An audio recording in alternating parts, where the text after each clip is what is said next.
Philosophy. ప్రస్థానం సినిమాలో సాయి కుమార్ చెప్పినట్టు మనిషిలో అడుగడుగున అంతరంతరాల్లో నిగూఢమైండేది ఒకటే అహం. మనిషిని నడిపించే శక్తి ఒకటే స్వార్థం. మనం బ్రతకాలంటే మనకు స్వార్థం ఉండాలి, లేదు అంటే మనం సన్యాసి అయి ఉండాలి. ఏవి బంధాలు మనకు ఉండకూడదు. మీరు అయినా కూడా స్వార్థం లేకుండా మీరు బ్రతకాలనుకుంటే మీ చుట్టూ ఉండే వాళ్ళు మీ రాబందుల్లా పీక్కు తింటారు. అందరూ స్వార్థపరులే. స్వార్థపరుల మధ్యలోనే బతుకుతున్నాం. మీరు ఫాలో కావాల్సిన రూల్ ఒకటే, గివ్ అండ్ టేక్. ఎవడైనా మీకు ఏదైనా హెల్ప్ చేస్తే మీరు వానికి హెల్ప్ చేయండి, లేకపోతే లేదు. ఒకసారి హెల్ప్ చేస్తే 2 సార్లు హెల్ప్ చేయండి, పర్లేదు.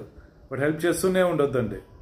హెల్ప్ చేస్తూ ఉన్నప్పుడు మనం ఎక్స్పెక్ట్ చేస్తాం. ఎక్స్పెక్ట్ చేసినప్పుడు మనకు డిస్సాటిస్ఫాక్షన్ వస్తుంది. So give and take.